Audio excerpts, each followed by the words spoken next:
Sobat Ngaso, kembali lagi di Ngaso, ngobrol asik sore-sore dari YouTube channel Badan Strategi Kebijakan Dalam Negeri, Kementerian Dalam Negeri. Bersama saya, host acara Anda, Rizky Aziz. Sore hari ini kita kedatangan tamu luar biasa. Di kesempatan yang langka ini kita patut bersyukur karena sudah ada bersama kita Ibu Dr. Vivit dan Adinda Islami. Selamat datang Ibu, Selamat Adik datang di studio BSKDN Kemendagri ini.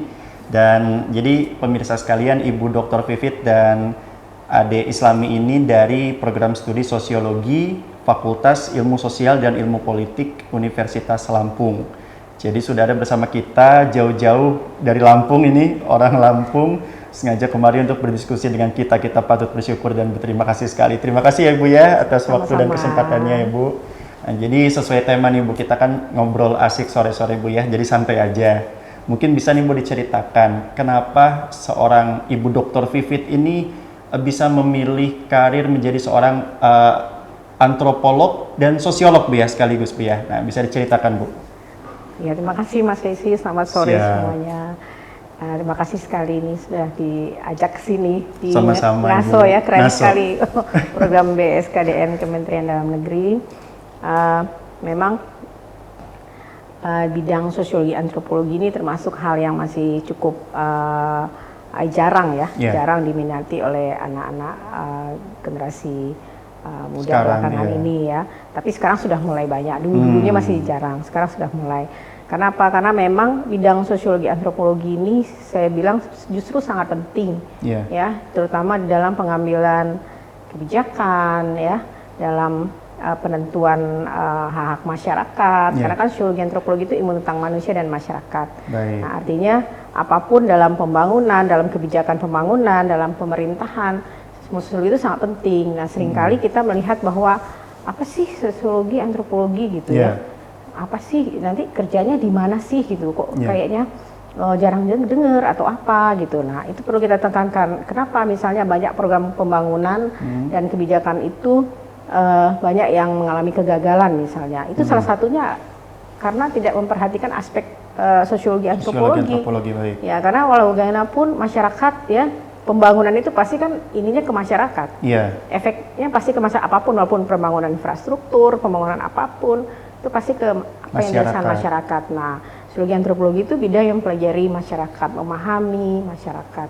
Nah, kalau misalnya perspektif atau bidang dalam sosiologi antropologi diabaikan, tentu kebijakan suatu pembangunan itu tentu akan mengalami kegagalan. Oleh karena itu saya memilih bidang itu karena saya kira itu sangat penting sekali ya di dalam setiap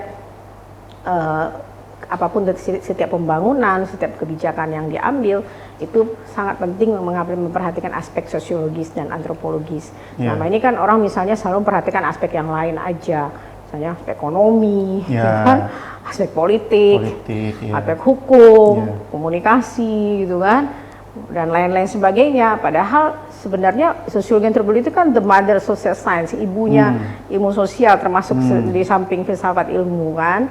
Jadi itu seringkali kita terabaikan aspek-aspek itu, aspek ini misalnya aspek perilaku masyarakat. Bagaimana misalnya kita membangun masyarakat dalam kemiskinan misalnya, itu pasti pertama sekali sosiologi antropologi yang harus diperhatikan. Tidak hanya dari aspek ekonomi, kita bangun, kita kasih dia ini loh, ini, tapi kalau perilakunya tidak berubah percuma. Kesehatan jadi demikian, kita kasih anggaran kesehatan untuk ini, tapi kalau perilaku cara hidup sehatnya tidak sesuai, perilakunya tidak berubah, percuma kan. Banyak hal seperti sama juga pembangunan infrastruktur misalnya jalan ataupun perumahan, kok tidak sesuai dengan pola perilaku masyarakat, percuma juga. Banyak hal-hal yang seperti itu. Nah, makanya saya bilang sosiologi dan antropologi itu adalah satu kajian yang saya kira sangat penting dalam satu pengambilan kebijakan dalam pembangunan. Baik Ibu, menarik sekali. Tadi saya highlight bahwa saya kan awam nih Bu ya, dan mungkin teman-teman pemirsa sekalian perlu pencerahan. Ilmu sosiologi antropologi itu secara garis besar jadi ilmu yang mempelajari tentang masyarakat gitu Bu ya. Antropologi itu ilmu tentang manusia, sosiologi itu ilmu tentang masyarakat. Nah, jadi sosio dan logos, sosio itu masyarakat, logos itu ilmu. Jadi sosio antropo itu manusia, logos itu ilmu tentang manusia. Jadi ilmu sosiologi itu ilmu tentang masyarakat dan ini tentang manusia dan perilaku dan kebudayaannya. Kalau sosiologi, perilaku dan kalau antropologi, kebudayaannya. iya. Baik. Jadi seperti yang Ibu Dr. Vivi tadi sampaikan, ini menarik sekali karena kalau dikaitkan dengan kebetulan kan seperti BSKDN Bu ya, Badan Strategi Kebijakan Dalam Negeri, kita merumuskan strategi kebijakan kan betul. untuk bagaimana pemerintah mengambil kebijakan kan nantinya hilirnya di masyarakat efeknya gitu ya, pasti Bu, ya? kan di masyarakat gitu loh kan yang merasakan manfaatnya masyarakat. Nah jadi basicnya dalam pembangunan itu hal yang pertama adalah pasti kita bagaimana cara merubah perilaku masyarakat.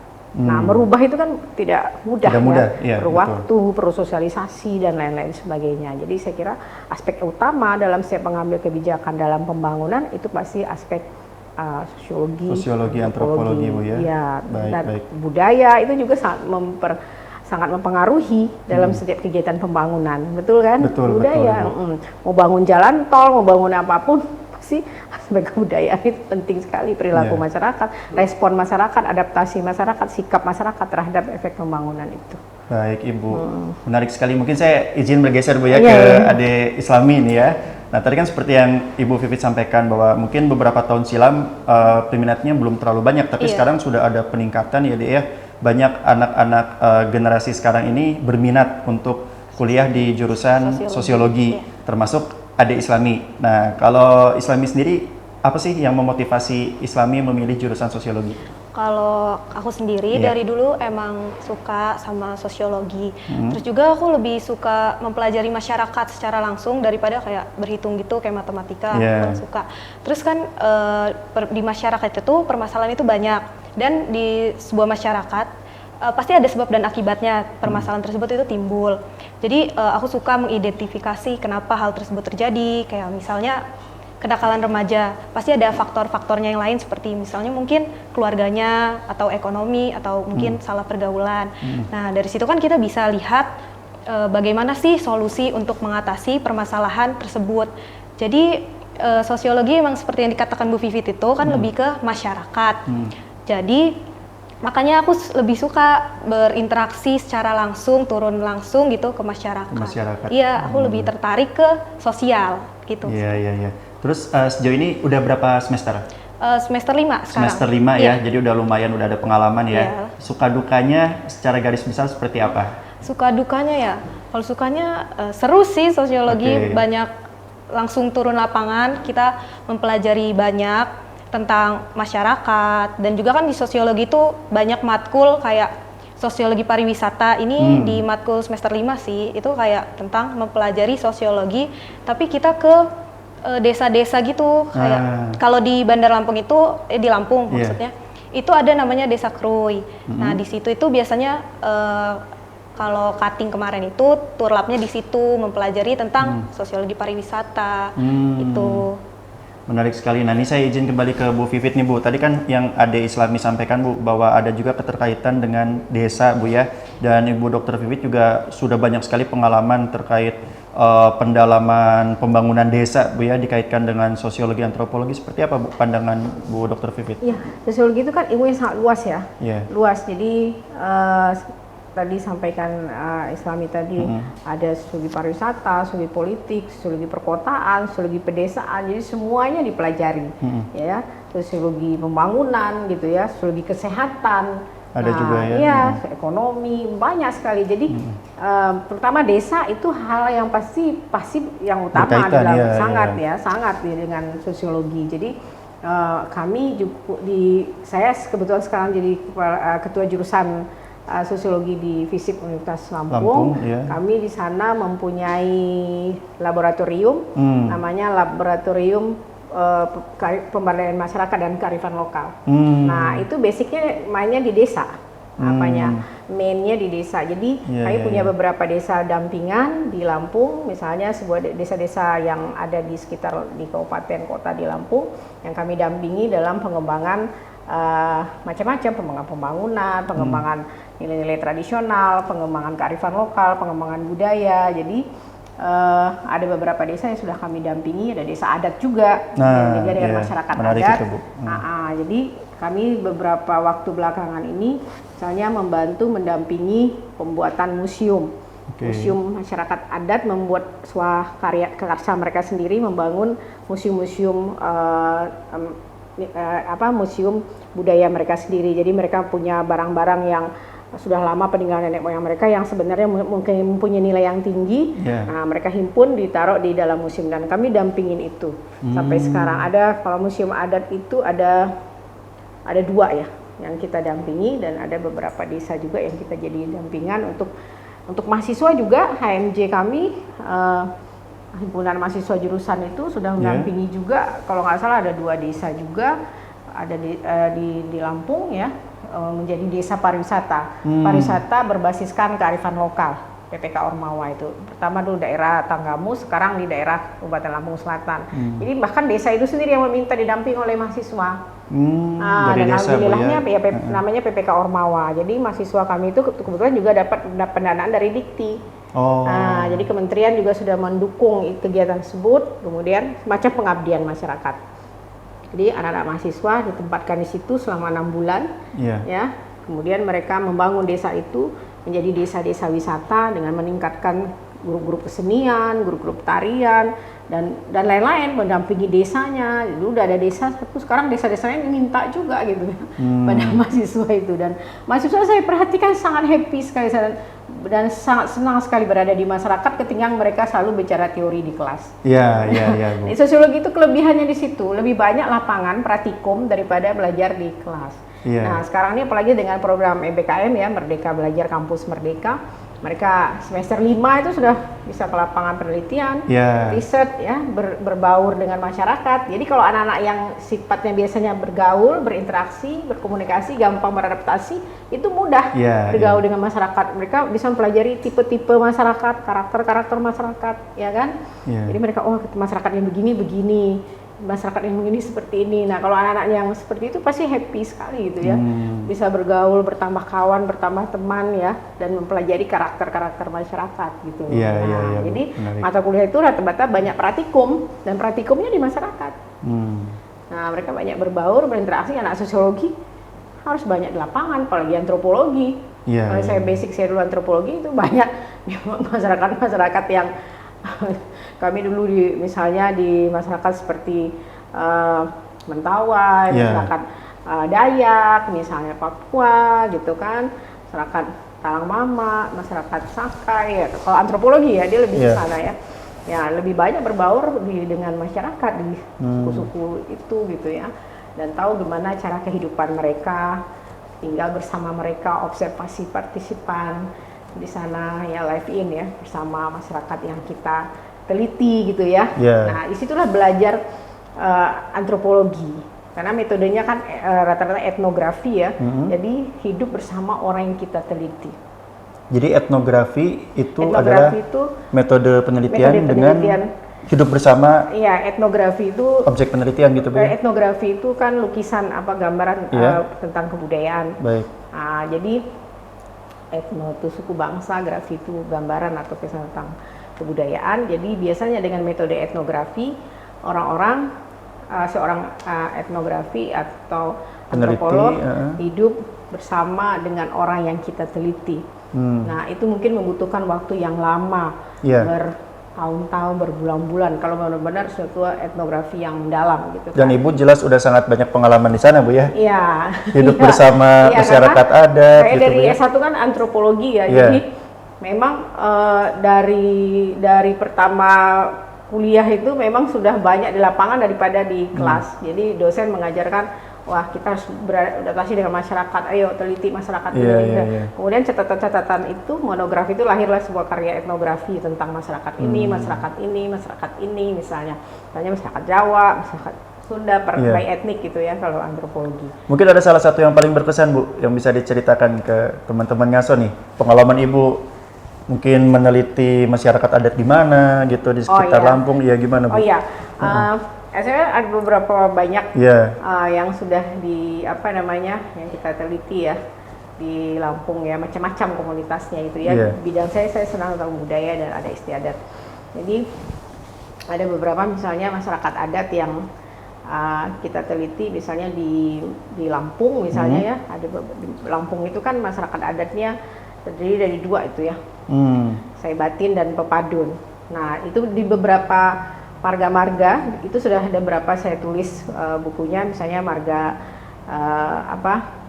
marga Legun, marga dan beberapa marga di Waikanan, dan juga beberapa marga di Tanggamus. Nah, itu juga sudah ada beberapa tulisan saya tentang marga-marga di sana. Jadi menceritakan tentang bagaimana kehidupannya, mulai dari bercocok tanam sampai mereka sistem perkawinannya seperti apa, cara memasaknya seperti apa, bahasanya seperti apa, tata pergaulannya seperti apa, tata sistem kekerabatannya seperti apa gitu ya. Semua dari unsur kebudayaan itu kita masukkan dalam itu, dan ternyata itu tuh berbeda-beda gitu ya. Walaupun sama-sama Lampung pasti ada bedanya. Makanan pun antara pesisir dengan dalam tuh ada perbedaannya ya. Ada perbedaan dan sangat menarik sekali, dan yang paling menarik buat saya itu riset adalah tentang makanan. Nah, yang paling dari semua ya, tentang kemiskinan, tentang sistem perkawinan, semua menarik. Tapi yang paling menarik hati saya adalah soal food ya, culture, makanan dan kebudayaan dan kebiasaan makan. Nah, jadi kebiasaan makan orang. Jadi dalam kebudayaan, hal yang paling sulit dirubah itu adalah budaya makan. Baik. Ya, jadi walaupun misalnya kita merantau pergi kemanapun kita pergi, hal yang paling sulit berubah adalah cara makan ya. Budaya makan. Karena walau bagaimana kemana, tetap yang paling enak itulah makanan dari kampung budaya halaman kita sendiri, kan? Nah, itu jadi itu paling menarik riset-riset tentang makanan. Jadi walaupun sekarang makanan itu berubah dari makanan yang mungkin dulu tradisional sampai sekarang ya makanan yang lebih modern ya, ada fast food segala macam. Tapi tetap kalau kita lihat makanan tradisional itu sangat menarik dan banyak yang belum diungkapkan ke publik sebenarnya. Dan itu sebenarnya semacam kearifan lokal yang perlu dijaga, yang bahwa itu menjadi hak ciptanya kaum komunitas adat gitu. Jadi harus ada WBTB warisan budaya tak benda di situ sebenarnya. Kayak kalau di Lampung tuh ada gulai taboh misalnya yang tidak familiar, tapi itu sekarang sudah menjadi WBTB warisan budaya tak benda. Itu harus kita sudah diakui UNESCO bahwa itu milik Lampung misalnya. Nah, sekarang banyak lagi makanan yang lain yang kalau kita cicip gitu ya, itu enak semua gitu kan, enak semua. Kita tahu sendiri kan makanan terenak di dunia itu pasti banyak kan, mayoritas Indonesia kan. Rendang, nasi goreng, banyak jenisnya Bu ya. Iya, rawon, terakhir kan rawon, terus kemudian pisang goreng, cemilan, itu kan rawon. Nah itu, jadi bagi saya pengalaman paling menarik adalah bicara tentang makanan. Jadi budaya makan orang Indonesia gitu ya, itu bagi saya paling interest, terutama itu baru Lampung aja loh itu, belum Indonesia lainnya ya, sampai dari Sabang sampai Merauke, belum yang di sana-sana. Pasti banyak sekali kekayaan makanan di Indonesia itu yang perlu kita lestarikan, perlu kita anggap sebagai warisan leluhur yang perlu kita jaga gitu. Ya, ini menarik sekali Bu. Saya juga kebetulan, kalau saya kan campuran Jawa Sunda Bu ya, dan saya mendalami bahwasannya tadi yang Ibu bilang makanan-makanan Indonesia itu kan banyak ragamnya dan maknanya dalam biasanya Bu ya. Kayak misalnya kalau saya taunya, kami kan sering tumpengan tuh Bu, nasi kuning tumpeng, kenapa bentuknya seperti itu, kan ada maknanya gitu Bu ya. Dan itu lauk-lauknya kenapa harus ayam, kenapa harus sayur, ada maknanya. Nah itu yang Ibu lihat tuh seperti apa Bu? Apalagi di Lampung kan banyak makanan-makanan yang maknanya dalam gitu Bu ya. Kalau tumpeng itu mungkin banyak adaptasi dari Jawa ya. Dari Sumatera ya, tumpengan gitu kan. Nah itu mungkin kesana juga tumpengan juga Bu ya? Itu mengadopsi dari culture Jawa itu sebenarnya. Jadi tumpeng dipotong gitu, jadi kayak sakral gitu kan. Jadi buka cara itu dengan tumpeng. Jadi maknanya sangat dalam gitu. Bahwa misalnya kadang-kadang anak-anak baru bisa jalan, atau ada keberkahan rezeki, kita syukuran dan lain-lain. Kalau Lampung tuh misalnya masih mengadopsi budaya Jawa, misalnya besekan misalnya. Nah, apa itu Bu? Besek itu memberikan, misalnya mengadakan acara yasinan, tahlilan, terus kemudian dikasih besek dibawa pulang, itu kan tradisi misalnya di Lampung gitu. Tapi semua tradisi itu hasil akulturasi, hasil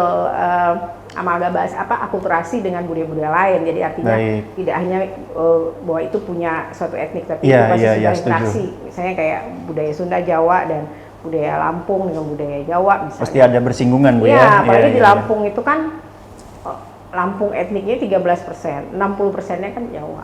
Jadi gitu, Bu, ya. mau nggak mau pasti ada akulturasi, amalgamasi, asimilasi, ya percampuran budaya-budaya itu menghasilkan kebudayaan-kebudayaan baru yang dipelihara oleh masyarakat dan diakui sebagai milik kolektif. Jadi tidak ada masalah. Budaya itu pasti berubah, ya pasti. Budaya itu dia akan selalu berubah dan adaptasi dengan perkembangan zaman.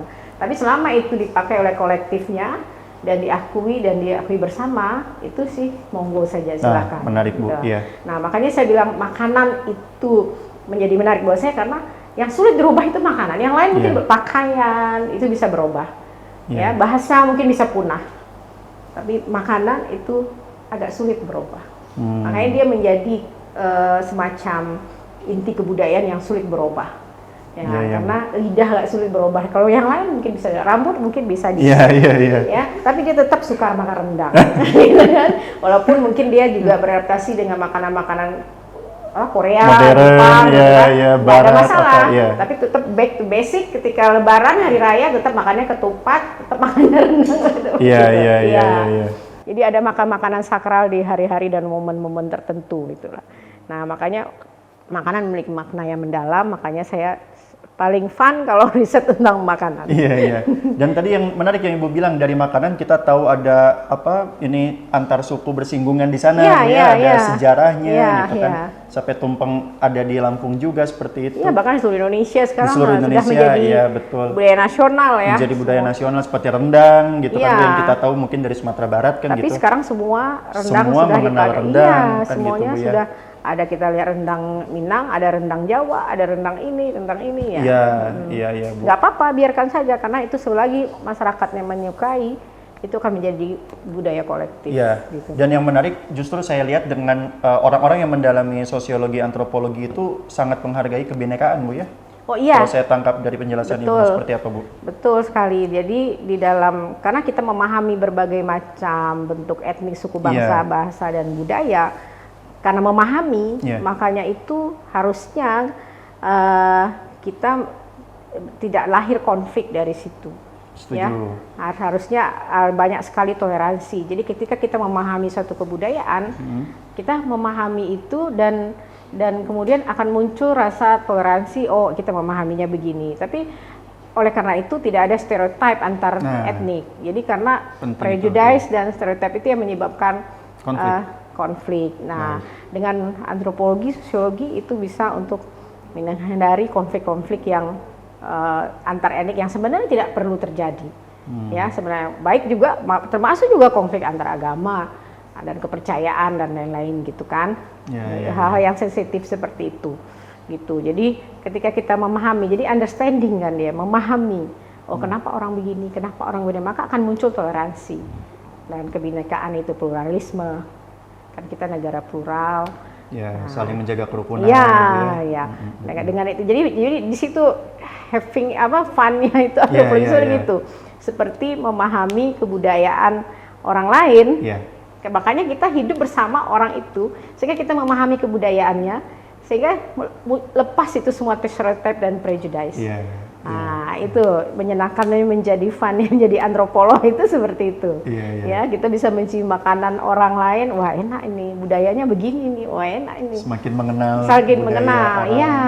Makanya juga mahasiswa yang belajar sosiologi, antropologi juga pasti akan berkembang dalam dirinya benih-benih toleransi.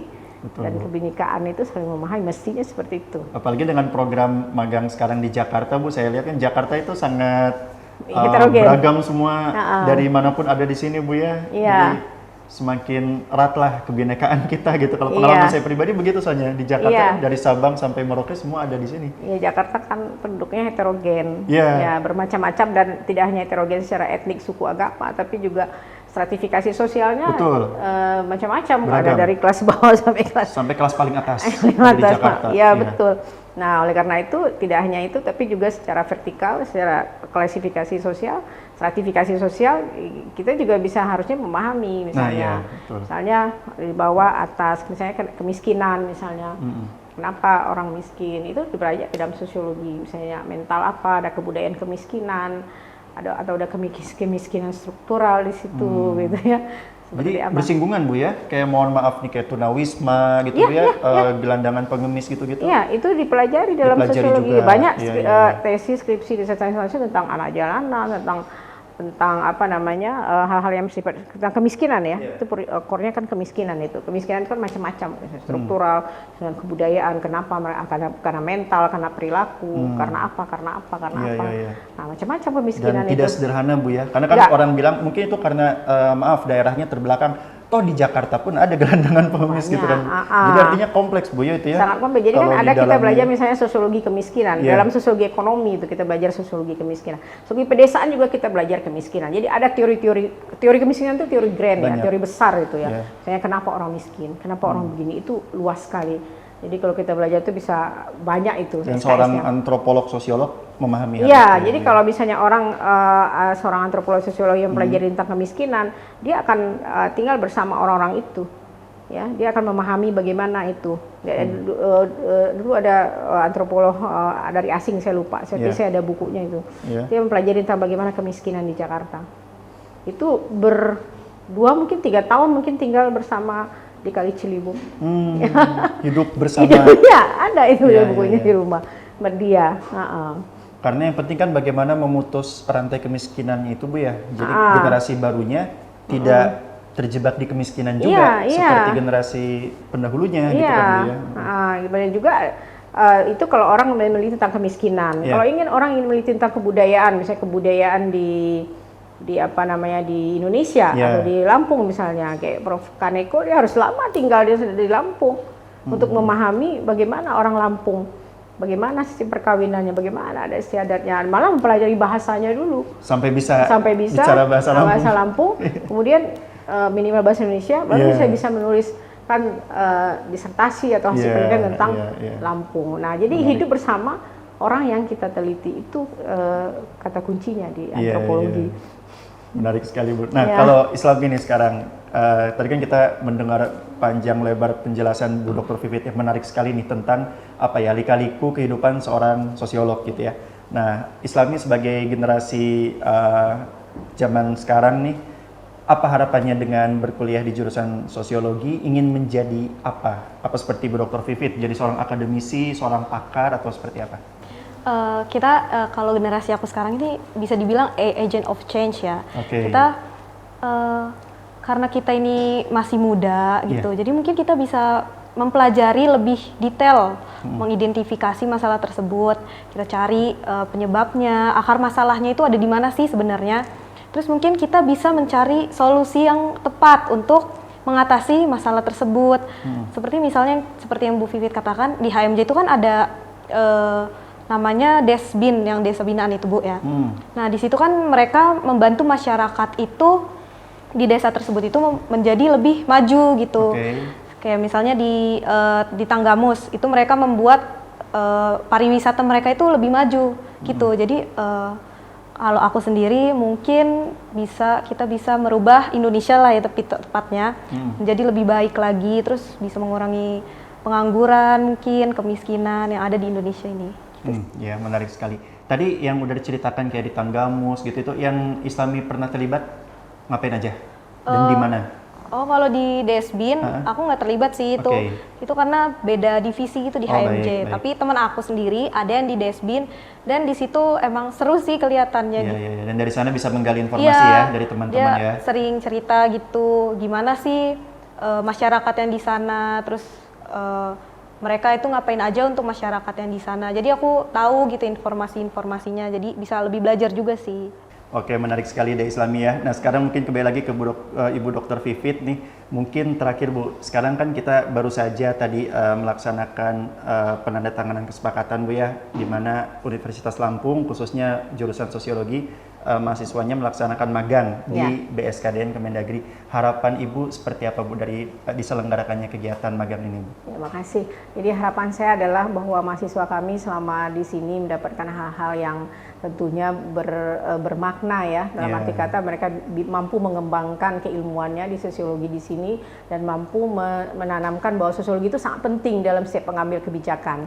Nah, itu kata-kata kuncinya, bahwa sosiologi menjadi aspek yang penting diperhatikan oleh pemerintah, bahwa dalam setiap pembangunan, terutama di dalam pengambilan kebijakan, aspek sosiologi adalah sangat penting. Jadi anak-anak di sini sebagai, betul kata dia, agent of change, sebagai agen perubahan, menempatkan bahwa ini loh sosiologi sangat penting sekali. Dan sekarang karena anak-anak ini memang, dan satu lagi adalah bahwa karena anak-anak ini berbeda dengan zaman kita, teknologi sudah canggih, mereka bisa membangun sebuah karya sosiologi, karya antropologi yang berbau teknologi. Ya, mereka bisa menuliskan, tidak hanya menuliskan ya, mempublikasi kajian-kajian sosiologi dalam bentuk visual.